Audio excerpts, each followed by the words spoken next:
الحمد لله رب العالمين والصلاة والسلام على أشرف الأنبياء والمرسلين وعلى آله وصحبه ومن تبعهم بإحسان إلى يوم الدين أما بعد. محترم حضرات و خواتین، دلوں کے اعمال کی اس روزانہ کی گفتگو میں آپ کا استقبال ہے. اللہ تبارک و تعالی جو کچھ میں بولتا ہوں اور آپ سنتے ہیں، اللہ تبارک و تعالی دونوں کو عمل کرنے کی توفیق دے اور ان باتوں کو اللہ تبارک و تعالی میرے اور آپ کے لیے نجات کا ذریعہ بنا دے. آمین. کل کے درس میں ہم نے جو بات سنی وہ اخلاص کے تعلق سے تھی کہ اخلاص آدمی مخلص بن جاتا ہے تو اس کا فائدہ اسے حاصل ہوتا ہے اور وہ دو طریقے کا ہوتا ہے. اخلاص کے کچھ فائدے ایسے ہیں جو دنیا میں بندے کو مل جاتے ہیں اور کچھ فائدے ایسے ہیں اخلاص کے جو اللہ تبارک و تعالی نے اسے آخرت کے لیے رکھ دیے ہیں. دنیا میں ملنے والے فائدے بہت زیادہ ہیں، اس کا کچھ ذکر ہم نے کل کے درس میں آپ کے سامنے کہا تھا. میں لے چلتا ہوں آخری بات کی طرف، جس میں انہوں نے آخری بات یہ بات کہی تھی کہ حمدون بن احمد القصار سے لوگوں نے کہا تھا کیا بات ہے کہ ہماری بات جو آج ہم کرتے ہیں، لوگوں کو نصیحتیں کرتے ہیں، وعظ کرتے ہیں، تقریر کرتے ہیں، ہماری باتیں لوگوں کو اتنا نفع نہیں دیتی جتنا پہلے لوگوں کی دیتی تھی. پہلے لوگ نصیحت کرتے تھے، وعظ کرتے تھے، تقریر کرتے تھے تو وہ باتیں دل میں اتر جاتی تھی، دل میں جاگزین ہو جاتی تھی. تو حمدون بن احمد القصار رحمہ اللہ انہوں نے جواب دیا لِأَنَّهُمْ تَكَلَّمُوا لِعِزِّ الْإِسْلَامِ وَنَجَاةِ النُّفُوسِ وَرِضَى الرَّحْمَنِ. پہلے لوگ جب بولتے تھے تو اسلام کے غلبے کے لیے بولتے تھے اور لوگوں کو بچانے کے لیے، نجات کے لیے بولتے تھے، رحمان کی رضا کے لیے بولتے تھے.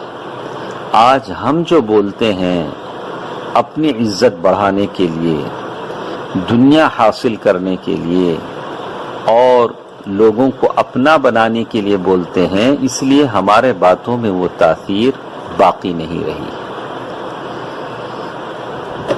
آپ نے امام مالک رحمہ اللہ کا نام سنا ہوگا. امام مالک رحمہ اللہ نے امام مالک معطا ایک کتاب لکھی، بڑی گرا قدر کتاب تھی. اس کتاب کو جب لکھا تو لوگوں نے کہا کہ آپ نے اپنے آپ کو ایک ایسی کتاب کے لکھنے میں مشغول کیا، جس طرح کی کتابیں بہت ساری ہیں، بہت سارے لوگوں نے اس طرح کی کتابیں لکھی ہیں، آپ نے بھی ویسے ہی کتاب ایک لکھی ہے. تو لوگوں کی رائے یہ تھی کہ اس طرح سے اس کتاب پر شیخ نے اپنا وقت بہت لگایا، ضائع کیا. تو امام مالک رحمہ اللہ نے لوگوں سے کہا کہ دوسرے لوگوں نے جو لکھا ہے اسے بھی پیش کیا جائے. لایا گیا تو امام مالک رحمہ اللہ نے ان کے کام کو اور اپنی کتاب کو دیکھ کر بس ایک ہی بات کہا لَتَعْلَمُنَّ أَنَّهُ لا يرتفع من هذا الا ما اريد به وجه الله.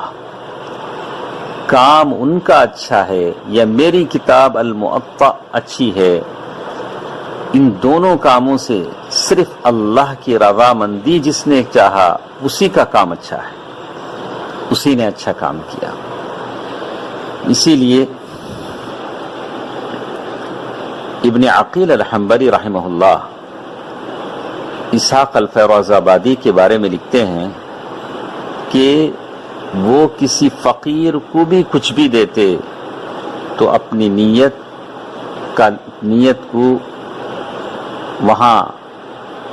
کو حاضر کر لیتے یعنی نیت کو خالص کر لیتے. فقیر کے لیے کچھ بھی اگر آپ دیتے تو اس نیت کو خالص کر لیں.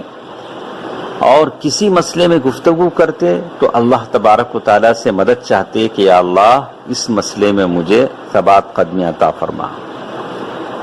اور کوئی بھی مسئلہ انہوں نے لکھا تو اللہ تبارک و تعالیٰ سے رجوع ہو کر اللہ تبارک و تعالیٰ سے مدد چاہ کر لکھا. تو جو کام بھی اللہ تبارک و تعالیٰ کی مدد سے ہوتا ہے اللہ تبارک و تعالیٰ اس میں برکت دیتے ہیں. تیسری چیز جس کے بارے میں مجھے آپ سے کہنی ہے، اخلاص کے جو فائدے دنیا میں ہم تمام کو حاصل ہوتے ہیں وہ یہ ان الاخلاص هو الطريق الى محبت اللہ ونصرہ ورعایتہ. اخلاص یہ اللہ تبارک و تعالی کی محبت پانے کا راستہ ہے، اس کی مدد اور نصرت حاصل کرنے کا ذریعہ ہے، اللہ کی حفاظت میں جانے کا ذریعہ ہے، وہ ہے اخلاص. قرآن مجید میں اللہ تبارک و تعالی نے بیعت الرضوان کا ذکر کیا. بیعت الرضوان صحابہ کرام نے صلح حدیبیہ کے موقع پر اللہ کے نبی صلی اللہ علیہ وسلم سے ایک درخت کے نیچے بیعت کی، جس کا ذکر اللہ تبارک و تعالی نے فرمایا اعوذ باللہ من الشیطان الرجیم بسم اللہ الرحمن الرحیم لقد رضی اللہ عن المؤمنین اذ یبایعونک تحت الشجرة فعلم ما في قلوبهم فأنزل السكينة عليهم وأثابهم فتحا قريبا. یقیناً اللہ تعالی مومنوں سے خوش ہو گیا جب وہ درخت تلے تجھ سے بیعت کر رہے تھے. ان کے دلوں میں جو تھا اسے اس نے معلوم کر لیا اور ان پر اطمینان نازل فرمایا، انہیں قریب کی فتح عطا فرمائی. اللہ تبارک و تعالی نے اس آیت میں اس بات کا ذکر کیا کہ اس وقت صحابہ کرام پر سکون نازل کیا اللہ تبارک و تعالی نے اور فتح مندی کی بشارت سنائی، اس لیے کہ اللہ تبارک و تعالی نے ان صحابہ کے دلوں میں جو اخلاص تھا اس کو جان لیا، جو سچائی تھی اس کو جان لیا، اور ان کے قصد اور ارادے میں جو نیکی تھی اسے جان لیا. تو معلوم یہ ہوتا ہے کہ کام بڑھتا اور گھٹتا ہے دل کی نیت کے حساب سے.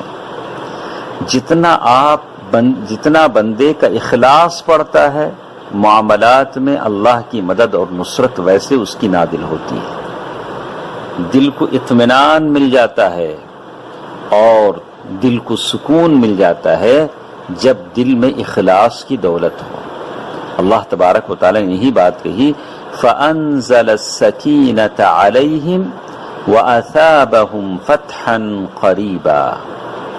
یعنی اس بات پر دلالت کرتی ہے کہ ان کے لیے اللہ تبارک و تعالی کی طرف سے سکون سکینت نازل ہونے کا سبب کیا ہے، فتح کی بشارت سنانے کا سبب کیا ہے. وہ سبب یہ ہے کہ اللہ نے ان کے دلوں کے اخلاص کو جان لیا. اخلاص سبب ہے دشمنوں پر غلبہ پانے کا. ہم اپنے اندر مخلص ہو جائیں تو پھر کسی دشمن کا ڈر ہمیں نہیں رہے گا، چاہے وہ جنگ کے میدان میں ہوں یا جس طرح ہر طرف سے لوگ خوف کھائے جا رہے ہوں، جس طرح آج کا ماحول ہے. اخلاص پیدا کرو، پھر دشمن پر تم فاتح ہو، تم غالب ہو. یہ اللہ کا وعدہ ہے. اللہ تبارک و تعالی مجھے اور آپ کو توفیق دے. کچھ باتیں انشاءاللہ اسی کے تعلق سے کل کے درس میں ہمارے ساتھ رہیں گی. والسلام علیکم ورحمۃ اللہ وبرکاتہ.